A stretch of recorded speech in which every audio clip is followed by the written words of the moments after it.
చెప్పారా నేను నీకే ఇస్తాను 10 రూపాయలు ఎక్కువ అంతే. ఈ దొంగ వ్యాపారం కాదు కదా. అంటే తెలివి తేట తలా తాకా లేకుండా అమిత్ షాని కలిసారంటే ఈ తెప్పలగలు రెడీగా ఉంటారు ఇక్కడ. మంచి బిస్కెట్ దొరికింది వాళ్ళు సాయంత్రం ఏసే అని ఉంటారు. సరే ఏంటి ఇప్పుడు ఈ కేసు శాంటిటీ లేదు. నేను ఇందులో క్రిటికాలిటీ ఒకటి చెప్పండి. 10 రూపాయలు సంపాదించి మార్గాన్ని ఆయనకైనా పరమానంద శిష్యుల్లో కాలు కడుక్కున్నాడు. ఆయనకైనే ఎలక్షన్ ఓడిపోవడానికి ఇది ఒక మార్గం. ఆయన ఇచ్చిన మాట నేను మద్యపాన నిషేధం అన్నాడు, రిస్ట్రిక్ట్ చేసుకుంటూ వచ్చాడు. పెనాల్టీ క్లాసే కదా సార్. ఇప్పుడు ఫుల్ తాగేవాడు క్వార్టర్కి వచ్చాడు, క్వార్టర్ తాగేవాడు అదే చిన్న సెట్ అకౌంట్ ఇవ్వరా బాబు అన్న పరిస్థితికి వచ్చాడు. అది కూడా రోజు తాగేవాడు కూడా డబ్బులు లేక వారం కోసం తాగడం గగనం ఇది. కాస్ట్ ఎక్కువ అయిపోయేసరికి నియంత్రణ దానికి అతను పెట్టుకున్న మార్గాలు చూడండి. మీలా పెరిమిట్ రూములు లేవు, దానివల్ల కదా డబ్బులు పెరిమిట్ రూమ్ ఇస్తాం డబ్బులు బెటాయి కదా. ఇప్పుడు అటు చూడండి కోడి కేజీకి 10 రూపాయలు ఏమంటుంది. సరే ఇప్పుడు అంటే ఇప్పుడు ఇక్కడ ఒక పాయింట్ ఏంటంటే టీడీపీ ఆరోపిస్తుంది, ప్రధానంగా వాళ్ళు చెప్తుంది ఏంటంటే ఆ డబ్బులు ఆన్లైన్ ట్రాన్సాక్షన్ జరగలేదు, ఏం జరగలేదు, ఆ వచ్చినటువంటి క్యాష్ రూపంలోనే కలెక్ట్ చేశారు కాబట్టి ఆ క్యాష్ ని వీళ్ళు కొంత డీవియేట్ చేసి 30% 40% జగన్మోహన్ రెడ్డికి సంబంధించిన వ్యక్తుల దగ్గరికి వెళ్ళాయి. ఆ వ్యక్తుల డబ్బు నుంచి వేరే చోట్ల వేరే కంపెనీలో పెట్టుబడులు పెట్టించారు. ఇప్పుడు అలా కాదు సార్, 100 రూపాయలు వస్తువు సార్, ఇది లిక్కర్ బాటిల్ అనుకుందాం. ఇది ఈరోజు వాటర్ బాటిల్ పెడతారు కదా, ఇది 100 రూపాయల బాటిల్ అండి. ప్రభుత్వం దీన్ని 120 రూపాయలకి అమ్మంది. ఈ 100 రూపాయలు అది కొంటేనే కదా. మీకు ఇంకా అర్థమయ్యే భాషలో చెప్పనా, ఆయిల్ ఉంది కదా, Hindustan petroleum HP, IOC Indian oil corporation, IBP Indian Bharat petroleum, ఈ ముగ్గురు ఎగ్జాంపుల్ తీసుకుని ఇవన్నీ అటానమస్ బాడీసే కదా, అండర్టేకింగ్, గవర్నమెంట్ అండర్టేకింగ్. వీళ్ళు ఏం చేస్తారు, బ్యారల్ క్రూడ్ ఆయిల్ కొంటారు విదేశాల్లో కొని, దాన్ని ఇక్కడ రిఫైన్ చేసి దాంట్లో పెట్రోల్ డీజిల్ గా తీస్తారు. అన్ని 17 ప్రోడక్ట్లు తీసి ప్రభుత్వానికి వేస్తారు. ప్రభుత్వం ఏం చేస్తుంది, దాని మీద కేంద్ర ప్రభుత్వ ట్యాక్సులు, రాష్ట్ర ప్రభుత్వ ట్యాక్సులు వేసి అమ్ముతుంది. అవునా కదా. ఇందులో ఈడు అన్యాయం చేసేటంటే ఏమని చెప్పాలి, ఆడి ఉద్దేశం ఏంటి, సార్ నేను ఈ ప్రాసెసింగ్ అంతా చేసిన దానికి పెట్రోల్ రేట్ ఇది నాది, బ్యారల్ క్రూడ్ ఆయిల్ కొంటే 17 లీటర్లు 18 లీటర్లు డీజిల్ పెట్రోల్ వస్తాయి. వాడికి ఒక ప్రోడక్ట్ మీద డబ్బులు అడిగి వస్తాయి, మిగిలినంతా ప్రాఫిట్ మాడ్యూల్ వాడు. అందుకే చూడండి మీరు ఎప్పుడు డివిడెండ్లు ఎంత కోట్ అవుతాయి. ఇప్పుడు క్రూడ్ ఆయిల్ రేట్లు తగ్గినా కూడా మీరు తగ్గించట్లేదు అని చెప్పేసి గొడవలు ఒకటి పైపొచ్చి ఆ క్రూడ్ ఆయిల్ మీద బ్యారల్ మీద ఎంత ప్రాఫిట్ వస్తుందో ఆ డివిడెండ్లు ఎంత కోట్ చేస్తారో చూడండి ఒకసారి. ఐఓసీ కానీ ఏబీపీ కానీ పెట్రోలియం షేర్స్ ఎప్పుడు తగ్గిన ఉదంతాలు లేవు, పెరుగుతూనే ఉంటాయి. అలాంటిది కూడా ప్రభుత్వం వ్యాపారం చేస్తుంది దాని మీద ట్యాక్స్లు వేసి. అలా లెక్కర్ది కూడా ఇప్పుడు ఉదాహరణకి మ్యాన్షన్ హౌస్ తీసుకుందాం, అక్కడ దొరికింది అదే కదా లాస్ట్ టైం, కింగ్ ఫిషర్ ఏవో దొరికారు 2-3 మ్యాన్షన్ హౌస్ బూమ్. ఈ రేట్ ఫిక్స్డే కదా, ఈ దగ్గర ఈ కొనుక్కుంటారు ఎక్కడికి వస్తాయి, వాళ్ళు కొంటేనే వస్తుంది. ఆ కొన్న డబ్బులే ఏదో చేశారు అనేది. ఇక్కడ పెట్రోల్ బంక్ కొడికి లీటర్ 3 రూపాయలు 2 రూపాయల ప్రాఫిట్ అండి. అది ఎప్పటి నుంచి నేను పుట్టుక నుంచి అదే రేట్, ఇప్పుడు కొత్తది పెరగట్లేదు, ఇన్ని రేట్లు పెరిగినా పెట్రోల్ బంక్ లో అదే ఏడుపు పాపం. అలాగే నువ్వు బ్రెవరేజ్ కార్పొరేషన్స్ లో ఒక ప్రోడక్ట్ నువ్వు కొంటున్నప్పుడు ఆ దగ్గర కొనుక్కోవడం నువ్వు ఎక్కడి నుంచి తెస్తావు, నువ్వు కొని తీసుకొచ్చింది దాని మీద ప్రాఫిటే కదా నీది. ఎక్సెస్ రేట్ అని నువ్వు చెప్తున్నావు, ఎక్సెస్ రేట్ ప్రాఫిట్ రాష్ట్ర ఎక్స్చెక్కర్కి రావడానికి నువ్వు ఫిక్స్ చేసి ఇస్తున్నావు కదా. తెలియవాడండి డైరెక్ట్ గా.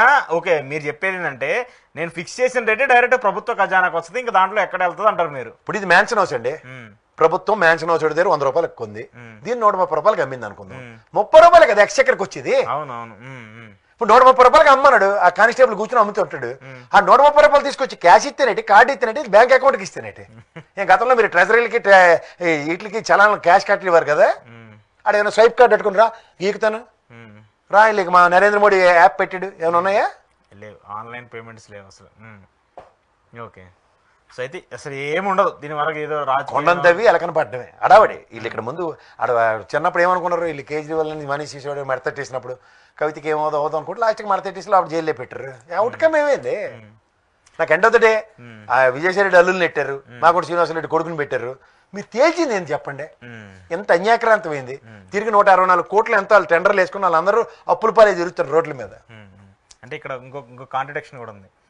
ఇప్పుడు మాగుంట శ్రీనివాసరెడ్డి గారికి సంబంధించిన బేవరేజెస్, ఈ జగన్మోహన్ రెడ్డి గారికి సంబంధించి ఈ ఇష్యూలు ఉన్నాయి. వాళ్ళు కూడా వాళ్ళ కంపెనీ బెటర్ సార్ లేదు వాళ్ళయే. సో ఆ మద్యాన్ని సరఫరా చేసింది కూడా టీడీపీకి సంబంధించిన ఎంపీలో మినిస్టర్లకు సంబంధించిన కంపెనీలు కూడా ఉన్నాయి ఇప్పుడు. మరి అందరూ వాళ్ళే, అలా కూడా ఆ యనమల రామకృష్ణ గారు వియంకుడిది, ఈ మాగుడి శ్రీనివాసులు రెడ్డి కాకుండా కొత్త బ్రెవరేజ్లు ఏమైనా ఆంధ్రప్రదేశ్లో పెట్టి విజయసాయి రెడ్డి గారు సొట్టపోని పెట్టాడు, లేకపోతే జగన్మోహన్ రెడ్డి సొట్టపోని పెట్టాడు, లేకపోతే సజ్జల సొట్టపోని పెట్టాడు, ఇందువల్ల ఇంత జరిగిపోయిందని మాట్లాడమను. అందరూ పాత భౌగోళికల్లే. ఓకే, ఇప్పుడు మీరు అపవాది వేసి గవర్నమెంట్ని సాధించారు. ఇప్పుడు కూడా ఇంకా దాని ప్రతిసారి ఎన్నాళ్ళు పొల్లటికెలికి దాని వాసన చూస్తే లాస్ట్కి ఏమవుతుంది? సో ఇది కూడా ఇంకో అప్పుల్లాగా అయిపోద్ది అంటారు. అన్ని దీపాలు టపాకేలే. పేలినంతసేపు వాళ్ళకి టైం. ఇప్పుడు సార్ ఒకటి గుర్తుంచుకోండి, వీళ్ళు బీజేపీ కబంధ హస్తాల్లో చిక్కుకున్న తెలుగుదేశం జనసేన కూటమి. వాళ్ళు ఆడిస్తున్న కోతాటల్లో వాళ్ళు డైరెక్ట్గా పనులు చేయాలా? వాళ్ళు మనం ఇచ్చాము చెప్పండి తప్ప మీరు చెప్పడానికి ఏం లేదు. లోపల తెలిసి వాళ్ళకి అంతరాత్మ ఘోషిస్తూ ఉంటుంది, రే పోలవరంకి ఇచ్చినవి డబ్బులు కాదురా, వాళ్ళు మనకు పాత బకాయిలు ఇచ్చారు, పైపచ్చి ₹1 ఇవ్వలేదు అని తెలుసు. ఆర్ఆర్ ప్యాకేజీకి ఎత్తేయడానికి ఆ మీటర్లు తగ్గించేస్తున్నారు. ఇవన్నీ బాధ చంద్రబాబు నాయుడు గారికి తెలియదు. అంత మరి అనుభవం ఉన్న మనిషి.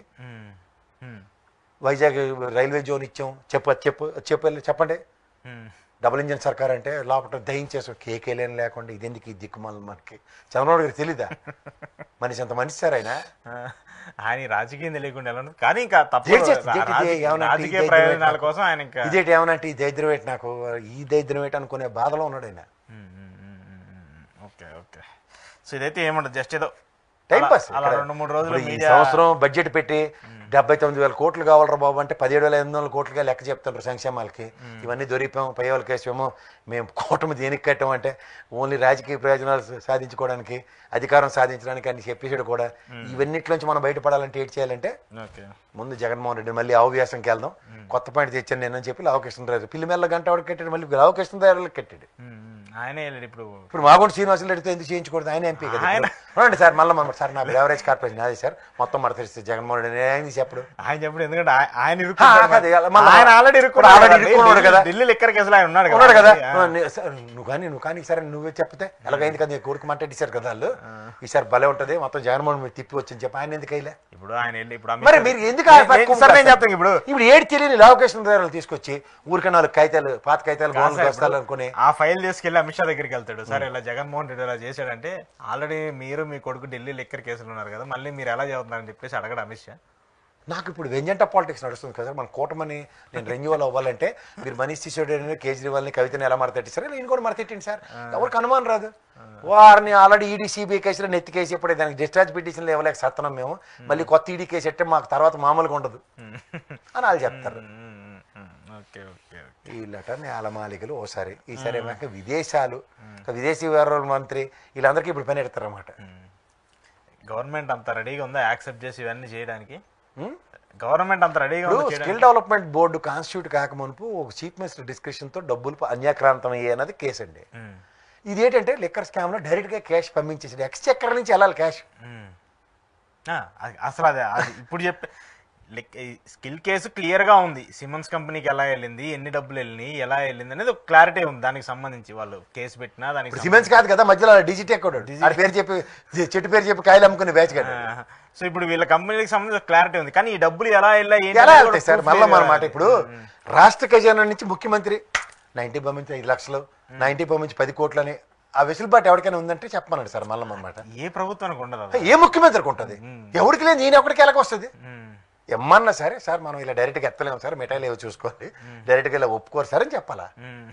ఎవరే చెప్తారు కదా, ముఖ్యమంత్రి ఫైనాన్స్ సెక్రటరీ అలా కదండి, ప్రిన్సిపల్ సెక్రటరీ ఫైనాన్స్ ఆయనే కదా మొత్తం క్యాష్ ట్రెజరీ ఆయన అనుమతి లేకుండా రూపాయి బయటికి, ఉదాహరణకి మహా అయితే వేరే బిల్లు ఏదో పెట్టు దీనికి పేమెంట్ ఇవ్వండానో ఒక డిస్క్రిప్షన్ ఉంటుంది, లాస్ట్ టైం స్కిల్ డెవలప్మెంట్ వాడినట్టు అలాంటిది ఏమైనా వాడింది బయటెట్టండి.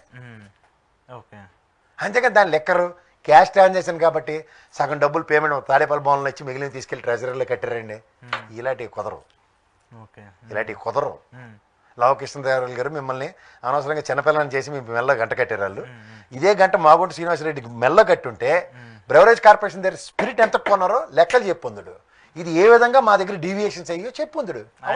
క్లారిటీ కనీసం ఆయన సలహా తీసుకుంటే బాగుండేది. ఇప్పుడు బ్రెవరేజ్ కార్పొరేషన్ స్పిరిట్ దేనికి కొంటారు, ఇంత లోపలికి ఎక్కించడానికి. సరే ఇప్పుడు ఏంటి మరి చంద్రబాబు నాయుడు గారి కేసు ఏం చేస్తారు? టైం 17 కాన్స్టిట్యూట్ అనేది ఫుల్ బెంచ్ అప్పుడు మాట్లాడదాం. ఎందుకోదు లేపటిదాకా ఈయన ఎలాగా పాపం అమాయకంగా ఇలా గ్రహాలు ఉపగ్రహాలు శాంతి ఇలాంటివన్నీ మాడవలసి వస్తుంది. కాదు సార్ ఇప్పుడు బెంచ్ కాన్స్టిట్యూషన్ అదే లేదో తెలియదు. ఇప్పుడు మళ్ళీ తెలియదు ఎవరన్నా దీని మీద మళ్ళీ ఏంటి చంద్రబాబు నాయుడు గారి కేసుకు సంబంధించి మళ్ళీ పిటిషన్ వేసి కోర్టుకు వెళ్ళే ఛాన్సెస్ ఉంటాయా? అవి అవసరం లేదు సార్, అవన్నీ కోర్టులో పరిధిలోనే ఉన్నాయి, సబ్జుడీస్ అవి. బెయిల్ మీద ఉన్నారు ఆయన. జగన్మోహన్ రెడ్డి కేసులు 14-15 ఏళ్ళ నుంచి ఇంకా కోర్టు పరిధిలో ఉన్నాయి సార్, అవి ఇంతవరకు తేలలేదు. కోర్టు పరిధిలో కాదు సార్, డిశ్చార్జ్ పిటిషన్ అది చెప్పండి. సిబిఐ దానికి సంబంధించి ఉన్నది, సిబిఐ వాళ్ళు దానికి క్లారిటీ. సిబిఐ ఈడీ కేసు కదా, దానికే కదా సార్ ఇప్పుడు ఈడీ కేసు. ఈడీ కేసు గౌరవ సిఐడి ఆంధ్రప్రదేశ్ ప్రభుత్వం మీద పుటప్ చేసింది. All substantial evidences have been respective కోర్టుకి ప్రొడ్యూస్ అయ్యి ఉన్నాయి. 17A మీద ఆయనకి బెయిల్ ఇచ్చున్నారు. ఆ కేసు ఓపెనింగ్ అక్కర్లే, బెయిల్ రద్ద. నెక్స్ట్ సబ్సిక్వెంట్గా ఆయన తీసుకెళ్లి 17A బెంచ్ ముందు నిలబెట్టినప్పుడు ఆయనకి